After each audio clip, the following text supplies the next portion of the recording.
Inginkah aku beritahukan kepadamu tentang orang-orang yang paling merugi amalannya?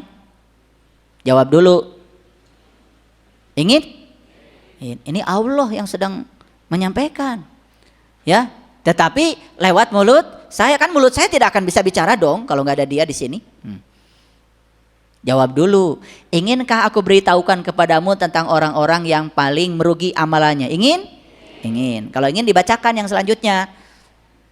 Kan kalau nggak ingin ya buat apa dibacakan buat yang nggak ingin? Nah, allazina dhalla sa'yuhum fil hayati dunya wahum yahsabuna annahum yuhsinuna sun'a. Yaitu orang-orang yang sia-sia perbuatannya dalam kehidupan di dunia ini, wahum yahsabuna annahum yuhsinuna sun'a, sementara mereka menyangka seolah-olah sudah berbuat sebaik-baiknya. Ngerti gak? Ini bukan cerita orang-orang yang membuat kejahatan, tidak. Dia itu sudah melakukan kebaikan, tapi kebaikannya sia-sia. Karena kebaikannya itu hanya versi dia. Wudhu dilakukan tanpa sadar. Sholat dilakukan tanpa sadar. Baca subhanallah, alhamdulillah, Allahu akbar, la ilaha illallah, itu pun dilakukan tanpa sadar. Seolah-olah ketika baca subhanallah, Allah perlu disucikan gitu sama kita. Bagaimana dia yang maha suci disucikan oleh kita yang kotor? Sebenarnya saat kita membaca subhanallah itu apa sebetulnya esensinya? Kan kita sedang menyarap, sedang melarutkan kotoran kita dalam kemahasuciannya, bukan sedang mencucikan Allah. Karena Allah tidak perlu disucikan oleh kamu. Tapi semua nyaris tanpa kesadaran. Udah baca subhanallah 33, alhamdulillah 33, Allahu akbar 33, cuma merasa saja seolah-olah sudah punya pahala. Seolah-olah. Kan nanti katanya. Betul nggak? Tidak ada perubahan yang nyata setelah itu yang dirasakan langsung oleh kita. Bahkan orang-orang terdekat dengan kita pun tidak merasakan dampak dari semua yang dilakukan oleh kita. Kamu baca subhanallah tetap aja mulutmu kotor. Kamu baca subhanallah tetap aja pikiranmu kotor. Kamu baca alhamdulillah tetap saja kamu ingin dipuji. Kalau baca alhamdulillah tetap aja kamu tidak berubah. Kalau dicela sedikit sama orang kamu bereaksi keras dan negatif. Karena nggak sadar kalau baca alhamdulillah segala puji habis buat Allah. Nggak ada buatku, nggak ada jasaku. Semua Allah. Yang melangkahkan kakiku adalah daya Allah. Yang menggerakkan tanganku adalah daya Allah. Yang membuat aku bisa melihat karena Dia tinggal dalam penglihatanku. Gitu nggak? Kalian kalau dicubit orang sadar nggak? Kalau itu pelunasan dari semesta. Karena kalian pernah mencubit. Sadar nggak? Enggak. Kalian pasti nyubit lagi, bahkan lebih kenceng lagi. Betul pak tidak? Makin besar lubangnya makin mengecil. Makin besar. Saya tahu nih lubang kalian tuh satu-satu saya tahu. Ini kalau diperiksa ya, ke dalam itu, wah, berantakan. Tapi nggak apa-apa, nggak usah ditunjuk satu-satu ya. Udah nunjuk saja ke sini ya, ke dalam diri kita masing-masing. Kira-kira banyak gak utang kita dalam kehidupan ini? Banyak. Sekali kita mengatakan kata-kata buruk, itu direkam loh oleh semesta. Dan itu menjadi simpanan energi yang akan dikembalikan suatu saat pada diri kita sendiri. Padahal kita tidak pernah mengontrol kata-kata kita. Kita tidak pernah mengontrol. Kalau saya berkata seperti ini, apa sih yang dirasakan orang lain? Padahal kita sering diajarkan, kalau orang lain mengatakan ini pada kita, kan kita juga merasa begini. Kalau orang lain mengatakan sesuatu yang buruk tentang kita, kan kita juga sudah merasakan. Akibatnya sudah kita rasakan. Itu pelajarannya, bukan kita harus mengatakan hal yang sama pada orang lain. Harusnya, oh orang lain mengatakan buruk pada saya itu rasanya begini. Saya tangkap pesannya. Berarti saya tidak boleh mengatakan hal yang sama pada orang lain. Biar saya tidak membuat lubang baru buat saya. Gitu gak belajar hidupnya? Enggak. Jadi saya tuh bingung kadang-kadang kalian tuh kemana aja. Apa sih yang membuat kita sibuk sehari-hari itu apa sebetulnya? Saya kenapa pertanyaan ini? Karena banyak orang yang usianya nambah terus gitu. Tapi kok kedewasannya gak nambah? Kesadarannya nggak nambah. Cuman tiup lilin aja dari tahun ke tahun gitu. Tapi nggak ada yang berubah gitu. Saya bingung dengan orang yang semacam itu. Lalu waktu yang diberikan Allah, ya setiap hari, kayak hari ini nih, kita dikasih hari baru oleh Allah itu buat apa sebetulnya? Coba sadari. Terima kasih ya Allah, hari ini saya dikasih hari baru. Berarti saya diberi kesempatan untuk menutup lubang-lubang saya yang pernah saya ciptakan di masa lalu. Izinkan saya tidak membuat lubang baru ya Allah. Saya ingin menutup lubang-lubang lama itu mulai saat ini. Dan saya tidak akan menunda lagi. Saya akan stop membicarakan orang. Saya stop membicarakan keburukan orang. Karena saya tahu itu hanya opini pribadi saya tentang orang. Bukan kebenaran tentang orang itu. Saya juga tidak akan tersinggung kalau dibicarakan orang lain. Karena saya sadar apa yang dibicarakan dia tentang saya itu hanya opini pribadi dia. Bukan kebenaran mutlak tentang saya. Karena yang tahu diri saya adalah saya sendiri. Saya tidak terganggu dengan apa kata orang tentang diri saya. Coba. Gitu nggak kalau pagi-pagi bangun pagi? Subhanallah. Ya saya percaya. Kalian bangun tadi pagi langsung ambil wudhu, langsung sholat. Tidak. Baca Allahu Akbar, tetap aja kita yang paling gede. Bahkan Allah itu kecil di hadapan kita. Harusnya kalau sudah baca Allahu Akbar, sadari. Ya Allah,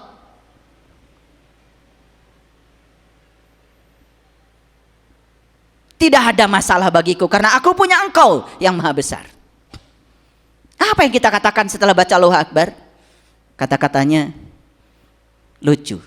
Ya Allah, kini aku sedang memiliki masalah besar. Masalah lebih besar daripada Allah. Harusnya katakan sama Allah, ya Allah tidak ada masalah karena aku punya Engkau yang maha besar. Gitu enggak? Gitu apa tidak? Itu karena kita mengucapkannya jangan kayak robot, ya, pakai speaker lagi, biar orang sekampung dengar kalau kamu sudah mengatakan itu. Kalau dipungkas dengan baca la ilaha illallah, yang mana yang bukan Allah? Kemanapun kamu memalingkan wajah, di situ ada Allah. Gitu nggak? Tidak. Melihat telur tadi, telur aja. Tidak melihat yang dibaliknya. Bagaimana dia memproses pakan ternak menjadi telur? Bagaimana ketika kita ngasih makan ikan, bagaimana dia memproses makanan yang kita berikan pada ikan menjadi daging ikan yang siap disantap oleh kita? Sadar nggak?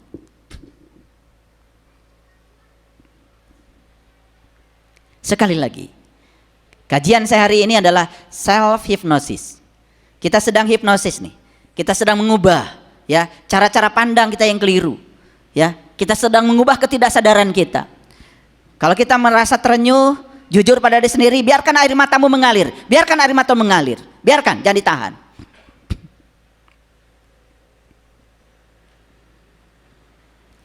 Saya dulu ketika belajar dengan guru-guru makrifat saya, beliau selalu mengatakan pada saya, hutang manusia yang paling besar bahkan tidak tahu kepada diri sejatinya, tidak tahu kepada Tuhannya.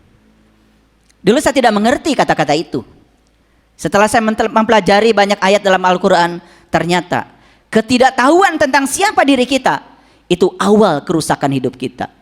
Ketidaktahuan tentang siapa saya itu adalah awal kenapa pikiran kita menjadi liar, kenapa kata-kata kita menjadi kotor.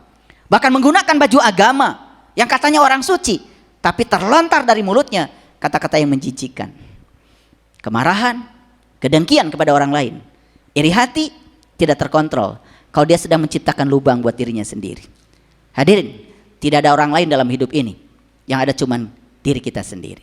Semua kebaikan yang kita lakukan buat diri kita, semua keburukan yang kita lakukan buat diri kita, tidak ada buat orang lain.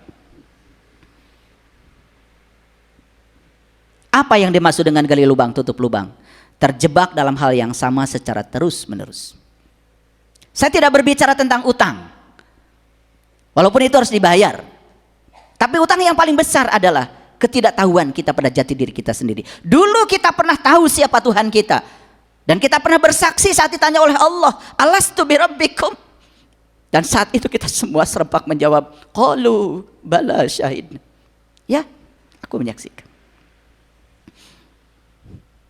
Tapi seiring dengan buah-buah huldi yang dimakan oleh Adam, lalu Adam kehilangan kesadarannya, jatuh ya, terusir dari surga. Masuk program-program yang kacau balau. Dan itu yang membuat nasib kita, itu yang membuat takdir kita. Kita lupa bahwa sebetulnya takdir dan nasib kita ditentukan oleh diri kita sendiri.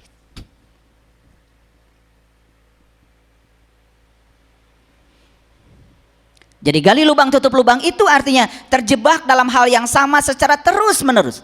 Perhatikan saya. Ada orang yang berkeluarga setiap hari cekcok. Terjebak di hal yang sama terus menerus. Usaha. Terjebak pada hal yang sama terus menerus. Bahkan kita tidak sadar apa yang kita tidak suka dalam hidup datang terus menerus. Kok yang tidak saya inginkan kok datang terus menerus ya gitu. Kenapa datang terus menerus? Dalam hukum tarik menarik, tidak ada yang datang padamu kecuali ditarik oleh kamu sendiri. Periksa pikiranmu, periksa perasaanmu. Ketika pikiran dan perasaan berpadu membangun satu keyakinan, itu keyakinan yang akan menjadi realitas kehidupan. Itu kita sedang menciptakan nasib kita sendiri. Kenapa ya hal yang tidak saya suka datang terus menerus? Jawabannya sederhana. Sepanjang kamu belum bisa menerima itu seutuhnya dan bisa mengambil pelajaran dari apa yang kamu tidak suka, maka yang tidak kamu sukai akan datang terus menerus. Itu kan semacam remedial kalau di sekolah. Kalau kita belum lulus pelajaran matematika, ya sub pelajaran berhitung, tidak mungkin dong dikasih pelajaran agama. Pasti yang akan diremedial yang itu. Makanya saya kasih tahu, sepanjang kita belum bisa menerima yang kita tidak suka, maka yang tidak kita sukai akan datang terus menerus. Lubang kita semakin besar? Semakin besar? Semakin besar. Itu namanya gali lubang, tutup lubang. Terjebak dalam hal yang sama secara terus menerus. Sudah tahu bahwa sholat saya tidak mengubah perilaku saya. Kesombongan dalam agama saya tidak pernah mengubah perilaku saya. Ya sudah, rubah. Ada yang salah dalam diri kita, kan begitu. Tapi kita nggak mau jujur, seolah-olah kalau sudah melakukan itu malah ditempelkan pada diri kita label-label kesombongan. Seolah-olah saya paling soleh, seolah-olah saya paling benar. Kan seperti itu yang terjadi. Pernah nggak ada kata-kata jatuh di lubang yang sama? Pernah nggak? Pernah nggak? Dengar ya kata itu. Jatuh di lubang yang sama. Apa artinya?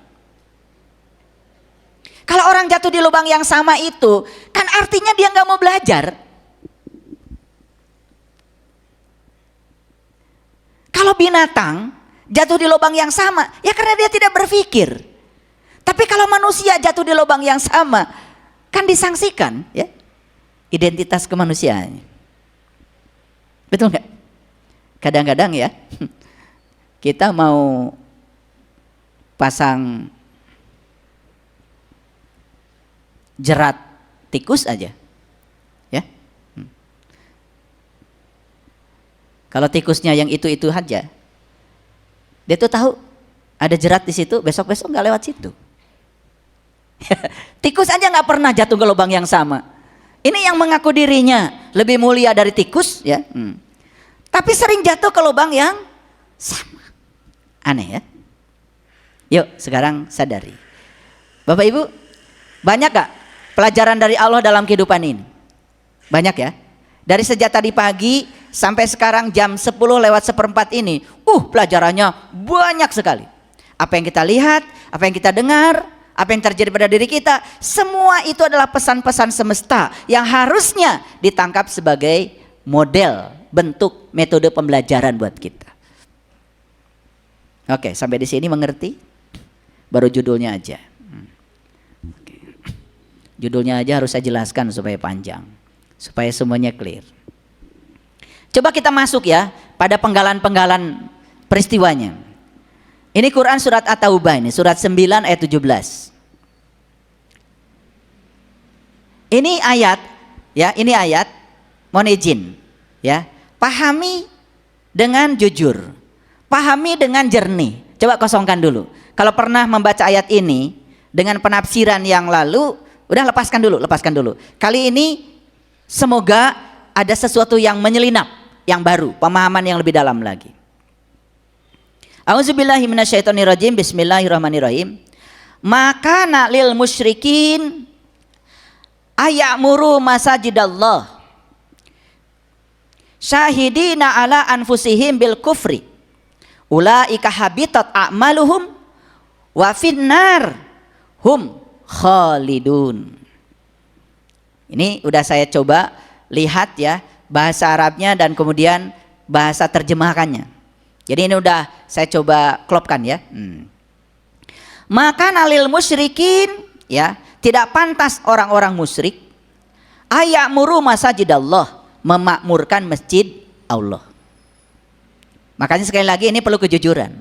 Ya, ini yang dibicarakan bukan Masjid Al-Falah, bukan Masjid Al-Hikmah, bukan Masjid Istiqlal, yang dibicarakan masajidallah. Ingat ya, masjid Allah. Kalau masjid Allah berarti masjid buatan siapa? Buatan Allah. Saya tidak cerita masjid buatan manusia ya. Itu mah udah banyak yang ngurus. Ini yang saya bicarakan masjid Allah. Kan kita ini kadang-kadang aneh ya. Aneh ya. Yang bikin masjid kita, tapi kita sebut itu adalah masjid Allah. Padahal yang buat kita. Masjid itu bahasa Arab, hadirin, artinya tempat. Jadi masjid Allah bertempatnya Allah. Di mana Allah bertempat? Ya tanya Allah. Allah sudah ngasih info pada kita. Allah mengatakan, aku bersamamu loh. Bahkan lebih dekat daripada urat nadi lehermu. Jadi kalau begitu, ayat itu alamat bukan? Alamat. Jadi Allah bersama siapa? Bersamamu. Ya kan? Bahkan lebih dekat daripada apa? Urat nadi lehermu. Betul nggak? Iya.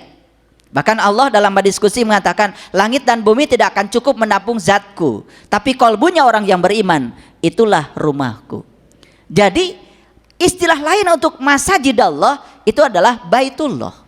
Jadi baitullah itu artinya rumah Allah.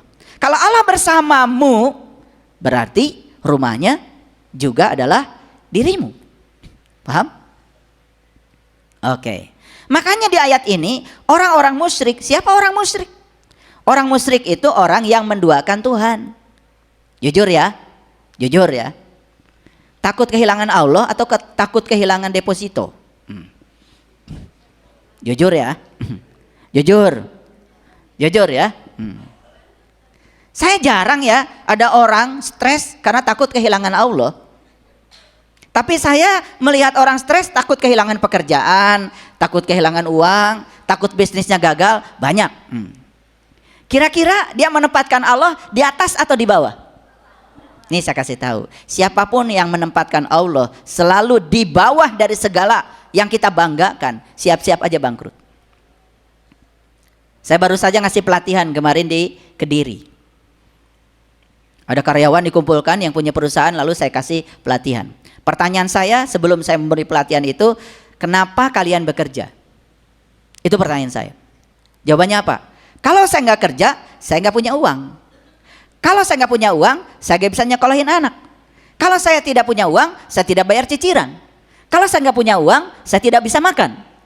Kesimpulannya, mereka bekerja karena takut sesuatu. Setuju? Jadi apa yang menggerakkan dia? Allah atau ketakutan? Tidak ada satu karyawan pun yang mengatakan, saya bekerja karena saya percaya. Saya ada di perusahaan ini direncanakan oleh Allah, dan saya di perusahaan ini diberi daya oleh Allah untuk menjadi kepanjangan tangan Allah, menyampaikan cinta kasih Allah lewat keahlian yang Allah titipkan pada saya. Gak ada. Dan itu yang saya harapkan tadinya. Jadi saya bilang, saya cocok diundang ngasih motivasi di perusahaan ini, karena ternyata niat kalian bekerja salah. Jadi kalau niat bekerja karena uang, berarti uang di atas Allah. Tapi kalau niat bekerja karena ingin menjadi kepanjangan tangan Allah, menjadi pelayan Allah, melayani orang-orang yang butuh pertolongan Allah lewat peran saya, apakah tidak dapat uang? Bisa jadi uangnya melampaui yang dia pikirkan. Itulah rahasianya wa yarzuqhu min haitsu la yahtasib. Ini saya bicara pengalaman, karena saya pernah bekerja di mana-mana. Ya, tapi kalau saya cerita pengalaman ini terlalu banyak, nanti habis waktu. Jadi apa yang saya sampaikan ini pengalaman. Saya pernah bekerja untuk uang. Saya punya rumah banyak, Saya punya emas banyak. Alhamdulillah, semuanya ludes. Dan kemudian saya tafakur ke dalam. Kenapa ini semua pergi? Ternyata hukum tarik-marik mengatakan, begitu uang ditempatkan di atas Tuhan, maka uang tidak rindu lagi bersama kamu. Itu baru saya temukan jawabannya setelah saya mengalami kebangkrutan. Sampai di titik nol. Bahkan punya mobil satu-satunya dipinjam tetangga, sampai sekarang gak balik. Memang harus habis itu. Dan semua yang saya ambil karena menempatkan uang di atas Tuhan, semuanya pergi. Setelah itu kemudian saya bekerja. Saya ingin menjadi pelayan Tuhan di dalam kehidupan ini. Termasuk sekarang di sini saya berdiri, saya duduk di sini. Izinkan ya Allah, saya ingin menjadi kepanjangan tanganmu, menyampaikan cinta kasih-Mu pada orang-orang yang butuh pertolongan-Mu. Jadilah kepanjangan tangan Allah. Tidak merasa hebat, tidak merasa punya apa-apa, tidak merasa tahu apa-apa, tidak merasa bisa apa-apa. Bahkan kita tidak akan pernah merasa siapa-siapa. Lepas semuanya. Tidak perlu atribut apa-apa. Tidak perlu gelar ini, gelar itu, gak perlu.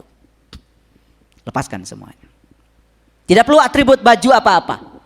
Pakai baju ya biasa aja. Yang penting pakai baju sopan. Batik kan? Bagus gak batik saya? Bagus. Asli buatan Indonesia. Bukan buatan Arab nih. Indonesia. Batik badan titik. Makanya ba itu cuma 2. Ya, kayak mangkuk kosong di bawahnya titik. Nah, titiknya masih di luar tuh. Makanya coba usahakan supaya titiknya masuk ke dalam. Begitu masuk ke dalam namanya jadi nun. Betul nggak? Makanya ba tu baitullah, nun tu nurullah. Temukan cahaya Tuhan dalam baitnya. Nanti masjidmu menjadi makmur. Jadi hakikatnya masjid, masajidallah, sebetulnya adalah diri kita sendiri. Suka mendengar perintah Allah dari sini? Suka mendengar seruan Allah dari sini? Ada? Coba, suka menyeru nggak Allah? Jangan bohong. Itu namanya azan. Itu azan itu. Itu mendengarkan suara azan. Allah yang menyeru. Jangan bohong. Jangan sakiti orang. Hormati orang tuamu. Ada di sini. Ada seruan dari situ. Dan Allah sedang menyeru kita. Didengarkan gak suara azan itu? Kita taunya azan itu yang Allahu Akbar, Allahu Akbar. Ya pakai speaker. Azan itu Allah menyeru kita. Allah suruh kita mendengar suaranya dari dalam. Coba ikuti. Siapapun yang ikuti itu pasti selamat. Gak mungkin ada korupsi. Gak mungkin orang nyakitin orang lain. Kalau semua mendengarkan suaranya dari dalam. Jujur, suka mendengar gak suara seruan Allah dari dalam? Suka? Diikuti gak? Nah itu, ikuti ya. Gak apa-apa. Ya sebelum ini belum ngikuti gak apa-apa. Tapi setelah ini, yuk kita ikuti. Kita bikin agar lubang yang besar itu kita tutup mulai saat ini. Setuju? Jadi siapa orang yang musyrik itu? Orang yang musyrik itu orang yang menduakan Tuhan. Kenapa dia menduakan Tuhan? Gara-gara satu, dia belum tahu dan kenal kepada Tuhan. Jadi penyebab dari syirik. Syirik itu perbuatannya, musyrik itu nama orangnya. Orang yang musyrik itu karena dia masih melakukan tindakan syirik. Syirik itu menduakan Tuhan. Gara-gara satu. Apa itu? Tidak tahu Tuhan. Makanya itulah yang disebut dengan lubang besar. Dosa besar. Maka di Quran dikatakan innallaha la yaghfiru ayyushraka bih wa yaghfiru ma dzuna dzalika liman yasha. Sesungguhnya Allah tidak akan pernah mengampuni dosa syirik, tapi Allah sudah mengampuni dosa apapun yang selain dari syirik. Jadi dosa manusia itu cuma satu sebetulnya. Kan dosa yang lain sudah diampunkan. Tapi Allah tidak mengampuni dosa syirik. Wih, enak kalau gitu. Ya sudah kalau gitu saya mau nyuri aja. Dan pasti diampunkan. Nyuri itu akibat syirik. Karena azan, suara seruan Allah dalam dirinya gak dia dengar. Coba kalau orang mau nyuri pasti ada ngingetin gak di dalam. Jangan, ini bukan punyamu. Ada gak? ketika dia melakukan, jadi sebenarnya mencuri itu anaknya dosa syirik. Wah, kalau begitu sudah saja saya berzina aja. Karena yang tidak diampunkan dosa syirik kan. Berzina itu anak turunnya dari syirik. Kalau orang sudah mendengarkan suara Tuhan dalam dirinya, nggak mungkin itu dilakukan. Kalau gitu nggak apa-apalah saya ngomongin orang. Karena kata Quran yang tidak diampunkan dosa syirik. Kan ngomongin orang berarti diampunkan. Tahu nggak orang yang ngomongin orang? Itu turunannya dari syirik. Kan sudah ada seruan dari dalam, jangan ngomongin orang, tapi kamu lakukan. Syirik gak? Syirik. Jadi sebetulnya syirik itu sudah kelihatan sekarang dalam bentuk turunan. Oke, saya nanya sekarang. Orang jualan di pasar, nipu orang, syirik?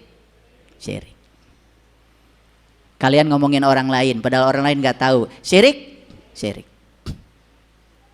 Kalian marah-marah di jalan gara-gara senggolan, syirik gak? Syirik. Jadi akhirnya semua dosa itu jadi syirik. Paham sampai sini? Karena banyak yang salah dengar kajian saya. Oh enak kalau gitu ya. Yang penting saya nggak syirik. Dia pikir syirik itu nggak kedukun gitu. Dia pikir syirik itu yang penting nggak bikin sesajen gitu. Aduh, semua hal yang melanggar seruannya Allah di dalam syirik. Paham sampai sini? Oke. Sekarang masuk akal enggak? Kalau orang yang syirik, orang yang musyrik tidak bisa memakmurkan masjid Allah. Setuju enggak? Ketika kita tidak mau mendengar suara seruan Allah dari dalam, maka ini makmur enggak? Enggak. Kering kerontang.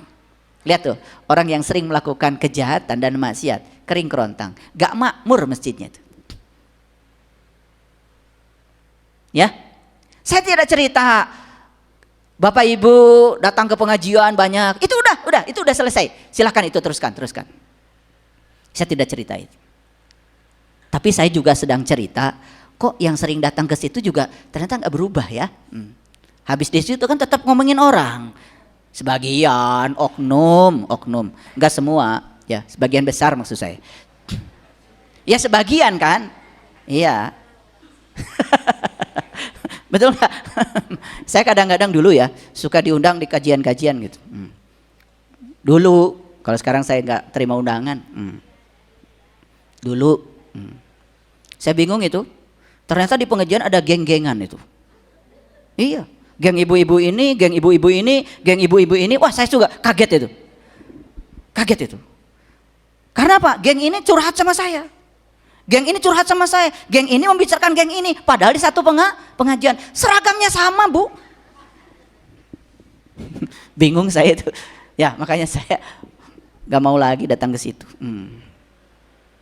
Cuman karena ikhfa dan idghamnya salah aja, itu bikin geng baru itu. Karena suaranya falas bikin geng baru itu. Ini geng ibu-ibu yang suaranya bagus gitu kalau ngaji, ini geng ibu-ibu yang falas. Itu ada gengnya tuh. Bukan membantu yang fals. Ini yang merasa dirinya sudah hebat ini malah menjelekkan yang ini. Bingung saya ngaji apa itu. Oke, bisa teruskan? Ini agak lama ya bahas ayat ini karena supaya tidak salah paham. Tapi ngerti ya, ulangi. Tidaklah pantas orang-orang musyrik itu memakmurkan masjid Allah. Setuju ya? Sepanjang kita masih syirik, masih menduakan Tuhan, sepanjang itu kita tidak akan bisa memakmurkan masjid Allah ini. Makanya apa yang terjadi? Maaf ya, yang tidak makmur masjidnya menakutkan. Wajahnya serem.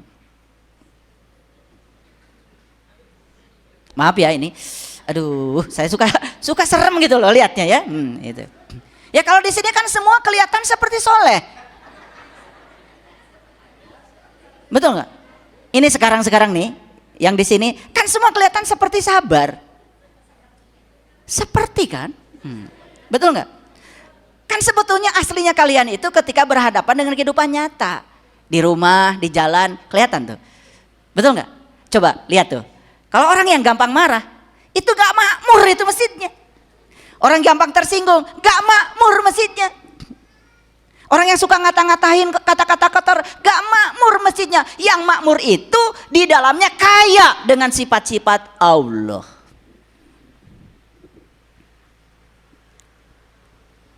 Ya, ulangi ya. Saya tidak cerita memakmurkan masjid yang Masjid Al-Falah, Al-Ulfah, Al-Hikmah. Itu kalian udah pintar. Dan dipikir makmur itu kalau konsumsi banyak, ada kopi, ada teh manis, ada jahe, gitu, itu membuat yang masuk angin. Jadi ngerti sekarang? Kira-kira sekarang ngerti nggak? Ini masjid saya sudah makmur belum? Kalau yang makmur itu setiap yang datang kepadanya merasa tersantuni. Ketika orang datang kepadanya dia mengadu, dia itu bisa menenteramkan. Makmur. Karena energinya berlimpah.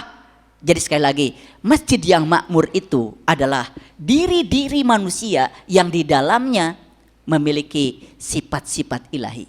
Itu yang disebut dengan ketuhanan. Nah kalau kesetanan, itu ciri bahwa masjidnya enggak makmur. Kira-kira kalian sering ketuhanan atau sering kesetanan? Tertawa dong.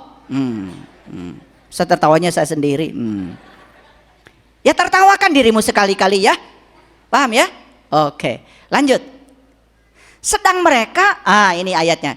Syahidina ala anfusihim bil kufri.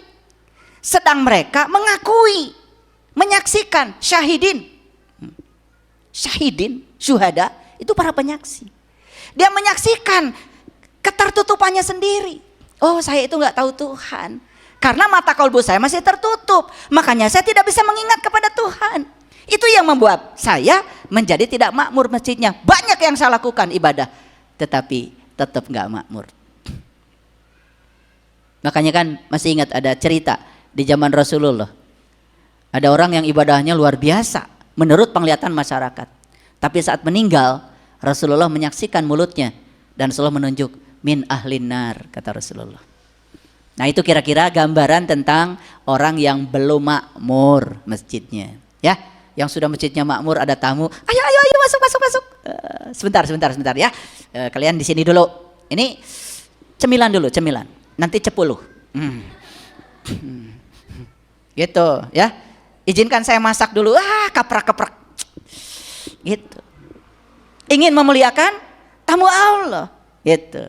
Nah yang belum makmur masjidnya itu begitu datang tamu, bejakeun eueuh we. Gitu nggak kalian? Gitu nggak? Nah biar hari ini dibereskan ya. Besar nggak lubangnya itu? Ya sudah lubangnya besar, datang orang dimusuhi, datang orang dibenci, datang orang dikasih bemo, wajahnya udah manyun. Ini orang kayak gini nih lubangnya tambah gede, rezekinya seret. Betul nggak? Hitung-hitungan lagi, ya. Waduh kalau tamu sehari sekian orang, coba sekian orang sekian, wah repot kayak gitu ya. Padahal tamu itu membawa berkah, ya toh? Percaya. Makanya kalau orang datang ke rumah saya syaratnya satu, harus makan. Bahkan tidak dijamakan. Pertama saya tawarin makan, gak diajak ngobrol. Kalian tuh tamu dari pagi ngobrol aja terus. Kurang empati itu. Paham ya? Nah sedang mereka menyadari, mengakui, menyaksikan kalau mereka ini masih bil kufri. Kufur itu arti masih tertutup. Sebetulnya jujur ya, setiap orang tuh sekarang tahu apakah dirinya sudah terbuka atau masih tertutup. Gampang kok. Kalau masih tertutup berarti tidak bisa melihat. Kalau tidak bisa melihat tidak bisa mengingat. Itu aja sederhana. Kalau sudah terbuka bisa melihat. Kalau bisa melihat bisa mengingat. Makanya ciri orang yang beriman kata Quran, cirinya satu, bisa mengingat Allah, berdiri, duduk dan berbaring. Kenapa? Kan sudah melihat. Gitu aja kok, sederhana. Ulaika habitat a'maluhum finnar hum fiha khalidun. Lihat saya semuanya. Lihat saya semuanya. Itulah orang-orang yang sia-sia amalannya dan mereka kekal di dalam neraka. Kan saya sudah jelaskan di Quran surat Hud 106, 107, 108 dikatakan bahwa surga dan neraka itu adalah tempat di mana kita masih bernafas. Bahkan langit dan bumi masih ada. Kata Quran, bukan kata Saiful Karim. Sekali lagi, itu kata Quran. Silahkan periksa ayatnya. Sekarang lihat saya semuanya. Benar gak? Kalau kita nggak makmur masjidnya, tidak ada sifat-sifat Allah di sini. Yang ada malah sifat-sifat setan. Neraka bukan? Neraka bukan? Oke. Banyak gak orang yang mau ketemu dengan kita? Dengarkan pertanyaannya. Banyak gak orang yang tidak mau ketemu dengan kita? Banyak. Males ketemu dia. Negatif bawaannya. Paham ya? Betul gak? Pasti kalau ketemu dia ngeluh lah. Kan ada orang yang kerjanya ngeluh aja. Dikiranya mengeluh itu bagus. Hati-hati. Curhat itu adalah doa. Apa yang kau curhatkan sebetulnya sedang ditarik ke dalam dirimu sendiri. Like attracts like. Makanya jangan kebanyakan curhat. Silakan ceritakan keburukan pasanganmu pada banyak orang. Semakin memburuk perilaku pasanganmu, bukan semakin baik. Karena kamu yang menariknya lewat kata-kata dan pikiranmu sendiri. Itu hukum tarik menarik. Kita sedang menciptakan begitu banyak magnet. Bayangkan, curhat pada 10 orang. 10 orang menjadi buruk pikirannya tentang pasangan kita. Pada awalnya dia tidak tahu apa-apa. Asalnya magnetnya cuma satu, diri kita. Tapi karena kita sudah curhat pada 10 orang, yang 10 orang jadi magnet baru. Dan itu tidak terasa jadi doa. Setiap sholat kita baca doa, minta supaya pasangan kita lebih baik. Itu sudah dinegasikan oleh perilaku kita yang menceritakan keburukan pasangan kita pada banyak orang. Hati-hati. Ini yang tidak dipahami. Ini kuliah kesadaran. Jadi saya ngasih kuliah kesadaran. Biar masuk ya, jelep ke dalam. Setelah ini berubah. Yuk, lubang yang besar itu jangan diperbesar lagi. Sekarang rajin melemparkan pasir-pasir kecil ke lubang itu. Saya percaya kalau continue terus menerus pasti ketutup. Asal jangan bikin lubang baru. Setuju sampai sini? Oke. Bisa menangkap ayat ini secara utuh sekarang? Ulangi ya. Tidak pantas orang-orang musyrik itu memakmurkan masjid Allah. Ingat ya, masjid Allah. Namanya Baitullah. Baitullah yang sebenarnya adalah diri kita sendiri. Karena Allah bersama kita lebih dekat daripada urat nadi leher kita. Sedang mereka mengakui bahwa mereka sendiri masih tertutup. Sadar. Kalau masih tertutup berarti belum melihat. Kalau belum melihat tidak mungkin bisa mengingat. Betul nggak? Makanya kita masuk masjid yang buatan manusia. Begitu Allahu Akbar kan jadi Allahu Akbray. Betul nggak? Segala ingat. Makanya di sini dikatakan maka sia-sialah amalannya dan kekal di dalam. Lihat saya semuanya. Berarti ayat ini menceritakan sepanjang kita masih tertutup penglihatan kita kepada Allah, sebetulnya kita setiap saat menciptakan lubang besar. Dan lubang itu akan mengubur kita sendiri. Namanya nar. Hum khalidun. Mereka kekal di dalam. Clear? Oke. Ini udah jam 11 lagi.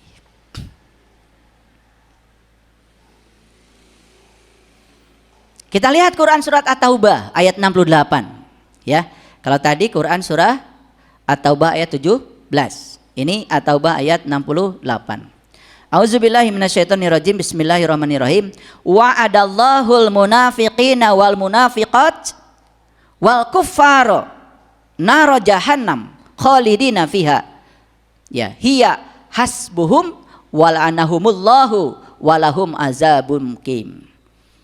Allah mengancam orang-orang munafik laki-laki dan perempuan dan orang-orang yang tertutup penglihatan kolbunya dengan neraka jahanam. Ini lanjutannya. Ya, kenapa? Ya, sebetulnya yang mengancam bukan Allah. Yang mengancam adalah diri kita sendiri, perilaku kita sendiri. Karena Allah itu tergantung kita. Kalau kita tidak mau mengubah, ya sudah, Allah juga tidak akan mengubah kita. Mereka kekal di dalamnya. Cukuplah neraka itu bagi mereka dan Allah melaknati mereka dan bagi mereka azab yang kekal. Sekali lagi, yang melaknati mereka bukan Allah. Allah tergantung pada kita sendiri. Ya, kalau kita mau berubah, ya Allah juga akan mengikuti. Maka Allah katakan, aku bergantung sangkaan kamu. Oke, ayat ini menegaskan kepada kita, orang munafik laki-laki, orang munafik perempuan, orang-orang yang masih tertutup penglihatan kalbunya, maka mereka itu selamanya akan menciptakan kesengsaraan bagi dirinya sendiri. Nah, kesengsaraan bagi diri itu yang namanya neraka jahanam. Jadi neraka jahanam itu sebetulnya saat kita sedang berada di frekuensi rendah, di kesadaran rendah. Kalau kesadarannya tinggi, kita tidak akan pernah bermasalah. Perlu saya jelaskan? Oke, saya kasih contoh. Saya sering ngasih contoh ini berulang-ulang supaya mengerti. Orang lain menghina kita, ya, bisa dianggap sebagai kritikan buat kita lebih baik, surga. Orang lain menghina kita atau mengkritik kita, lalu kita bilang, oh apa yang dia kritik itu betul-betul terjadi pada diri saya. Itu saya banget, saya tidak merasa terhina. Justru dengan hinaan dia, saya menjadi lebih baik. Surga? Surga. Tetapi kitanya tidak jujur di kesadaran rendah. Kritikan dan hinaan orang itu dipahami oleh kita sebagai hinaan. Jatuh gak kita? Jatuh. Yang menjatuhkan kita sebetulnya bukan kritikan orang, tapi reaksi kita terhadap kritikan. Kalau reaksinya positif, surga. Kalau reaksinya negatif, neraka. Sering gak mengalami begitu? Oke, jujur ya. Gara-gara apa? Gara-gara belum makmur. Masih sempit. Ya, sempit. Mau gak jadi orang yang makmur? Udah. Yang paling makmur, yang paling kaya di semesta ini cuma Allah. Allah punya segalanya. Dia adalah kasih sayangnya tanpa batas. Dia maha luas, dia maha lembut, dia maha sabar, dia maha tinggi, maha segalanya. Ya sudah. Temui dia. Karena dia ada bersamamu, lebih dekat daripada urat leher. Di Quran surat Al-Ankabut ayat 5, Allah berfirman, "Man kana yarju liqa Allah, fa inna ajalallahu la'aj, wa huwas samiul alim." Barang siapa yang berharap jumpa dengan Allah, waktu yang dijanjikan pasti datang, karena Dia Maha tahu dan Dia Maha mendengar. Quran surat Al-Ankabut ayat 5, catat. Oke.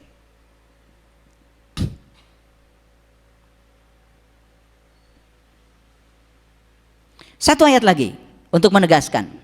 Di Quran surat Ar-Ra'd, surat ke-13 ayat 14, Allah berfirman, "Lahu da'watul haq." Hanya bagi Allah seruan yang hak. Oke? Allah suka menyeru?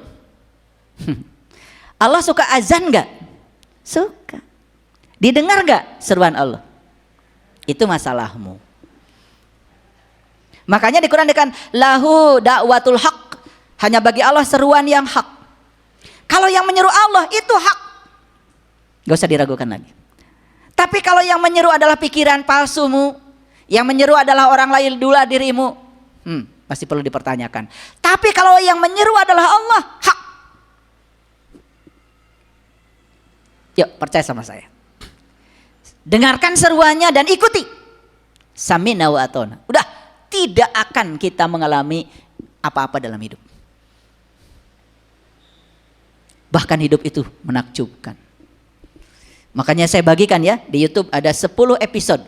Ya, 10 episode hidup menakjubkan. Saya bagikan gratis. Silakan. Tonton. Yang tuntas.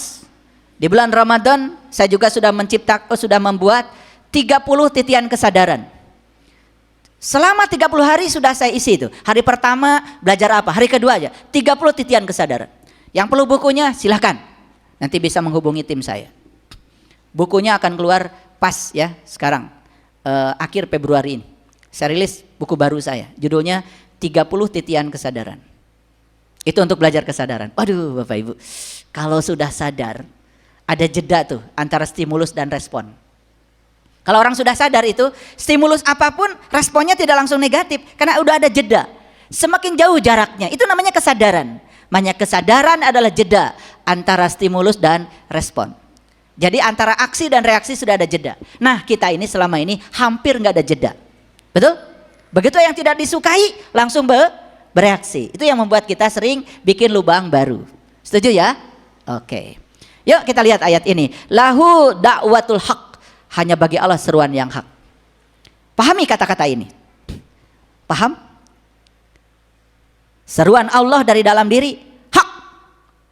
Tidak usah diragukan lagi. Pasti untuk kebaikan kita. Dan berhala-berhala yang mereka sembah selain dari Allah tidak dapat memperkenankan sesuatu pun bagi mereka. Siapa berhala? Berhala itu yang menyeru kita selain Dia. Jujur ya, lebih mendengar seruan Allah yang hak atau mendengar seruan-seruan yang selainnya? Jujur.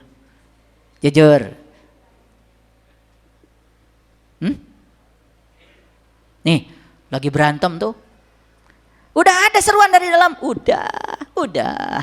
Kata Allah, gak bagus itu, gak bagus. Tapi yang didengar apa? Ini seruan dari diri palsu. Ini soal harga diri. Wah, udah mulai tuh. Ini adalah pencemaran nama baik. Wah, gitu ya. Betul nggak? Lalu karena konyol, cuman karena pelotot-pelototan di pintu tol, akhirnya kejar-kejaran dan saling bunuh. Pernah dengar berita itu? Itu konyol apa konyol itu? Bodoh banget. Kira-kira orang yang tadi itu, ya sebelum dia nembak, sebelum dia berantem, ada nggak seruan Allah dari dalam? Ada nggak dakwatul hak dari dalam? Ada.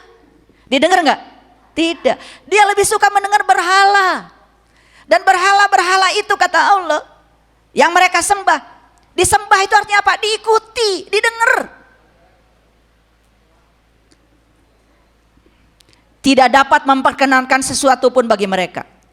Melainkan seperti orang yang membukakan kedua telapak tangannya ke dalam air supaya sampai air itu ke mulutnya. Lihat saya semuanya. Hadirin. Kalau telapak tangan terbuka, kemudian ngambil air, bisa nggak air nyampe di mulut? Nggak bisa. Air nyampe di mulut itu harus tertutup. Ya. Bahasa Inggrisnya dicangkem.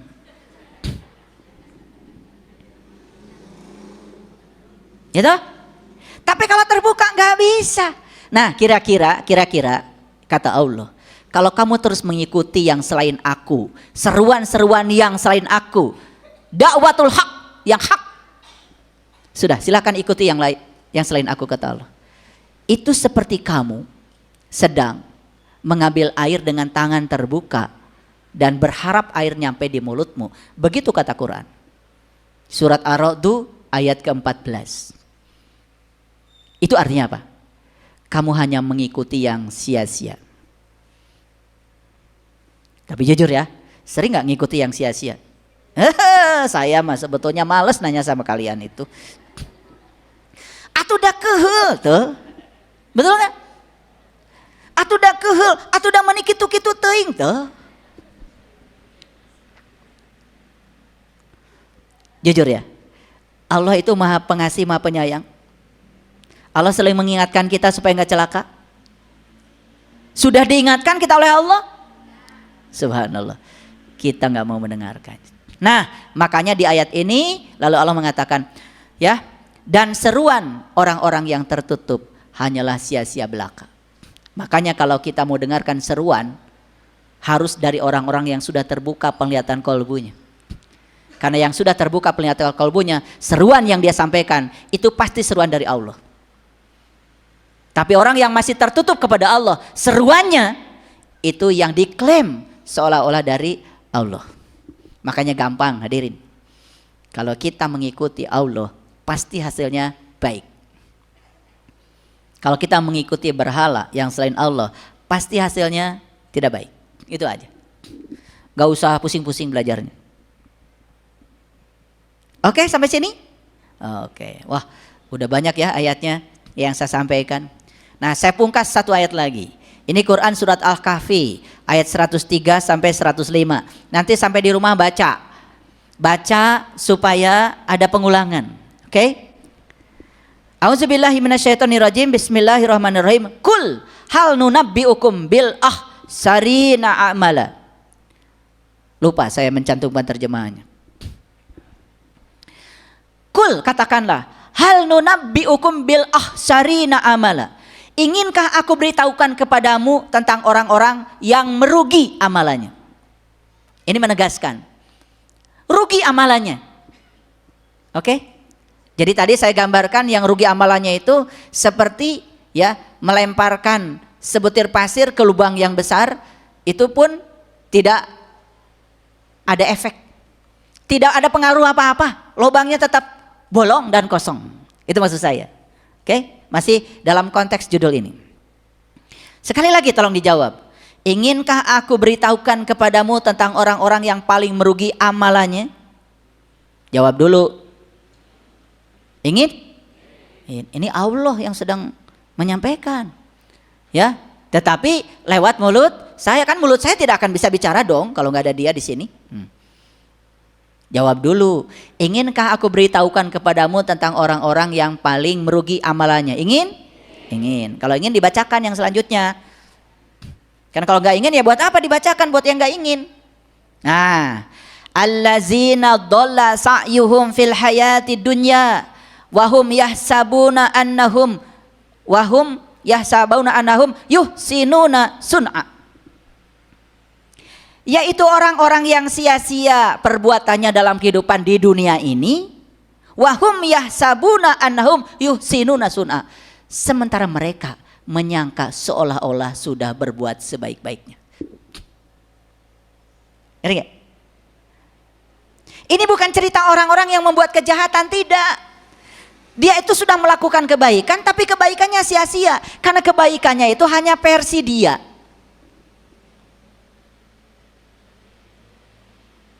Maaf ya, kita udah sholat. Siapapun orang sholat, apapun kualitasnya, pasti merasa sudah berbuat baik, bukan? Ini maksud ayatnya. Tetapi di Quran Allah mengatakan, innal munafiqina yukhadi'unallah wa huwa khadi'uhum wa idza qaumu ila shalah qaumu kusala yura'unan nas wa la yazkurunallaha illa qalila. Sesungguhnya orang munafik itu adalah yang suka menipu Allah. Dia suka berdiri sholat tapi sholatnya malas. Dia suka berdiri sholat tapi sholatnya ria. Dia suka berdiri sholat tapi ingat Allahnya cuma sedikit sekali. Itu kata Allah orang munafik. Jadi di Quran orang munafik itu Pak, bukan yang gak sholat, yang sholat. Yang sholat aja bisa munafik, apalagi yang tidak sholat atuh. Gak usah ditanya lagi. Betul gak? Ada yang menafsirkan ayat ini, kalau begitu lebih bagus tidak sholat. Wah, itu salah. Umroh aja masih ngomongin orang, apalagi enggak, ditelan tuh orang.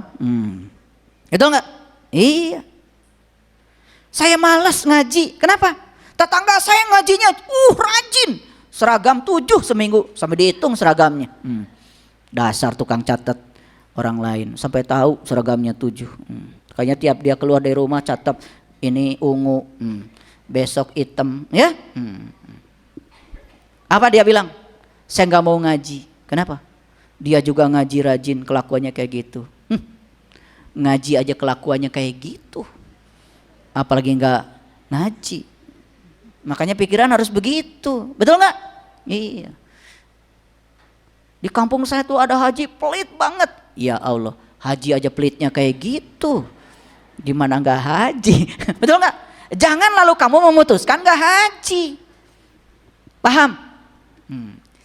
Jadi siapa yang merugi kata Allah peramalannya? Yaitu orang-orang yang sia-sia dalam kehidupan dunia ini, sementara ia menyangka kalau dia telah berbuat sebaik-baiknya. Periksa Bapak Ibu, apakah yang kita sebut baik selama ini betul-betul sudah sesuai dengan kebenaran, atau hanya sakwa sangka kita saja? Bagaimana cara meriksanya? Kata Ibnu Atha, tidak usah tanya Allah, tidak usah tanya malaikat untuk tahu sholatmu diterima atau tidak. Lihat perilakumu, berubah atau tidak.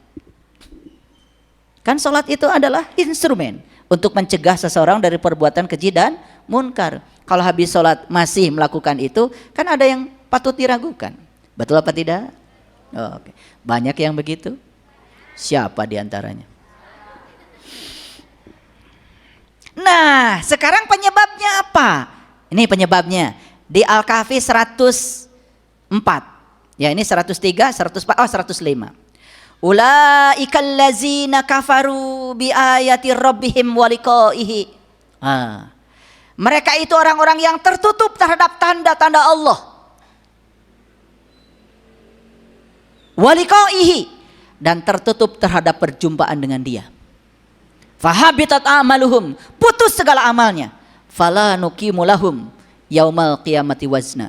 Bahkan di hari kebangkitan tidak ada pembacaan buku amal bagi dia.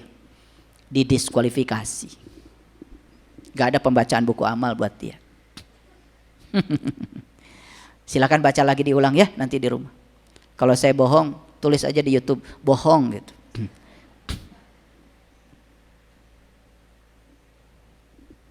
Bapak Ibu, saya ini berlatar belakang saintis. Kalau ilmuwan itu selalu berpikirnya dengan menggunakan pendekatan saintifik, metode ilmiah. Saya sudah terbiasa berpikir dengan menggunakan metode ilmiah itu. Sehingga struktur berpikir saya ya sudah terbentuk seperti itu. Kalau saya memahami ayat itu pasti berstruktur. Oh gini. Itu bedanya kalau sudah terlatih dengan menggunakan pendekatan saintifik. Di pendekatan saintifik itu ada model pembelajaran namanya problem based learning. Pembelajaran berbasis masalah. Ada project based learning. Ya, pembelajaran berbasis project. Jadi semua itu dalam rangka apa? Setiap saya ngajar seperti ini, pasti ada kompetensi yang sedang saya bangun. Gak sembarang, bukan ceramah teriak-teriak, gak karu-karuan.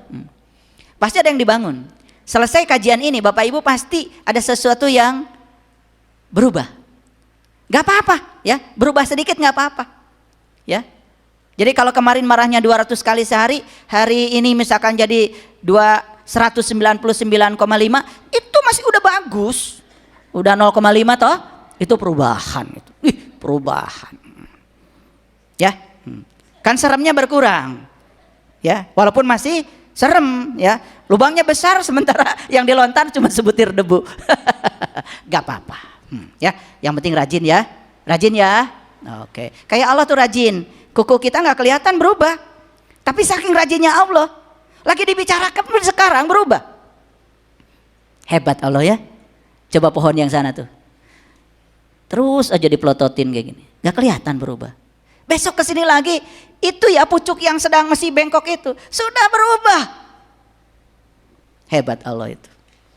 Kita mah kadang-kadang ngabongohan Allah teh.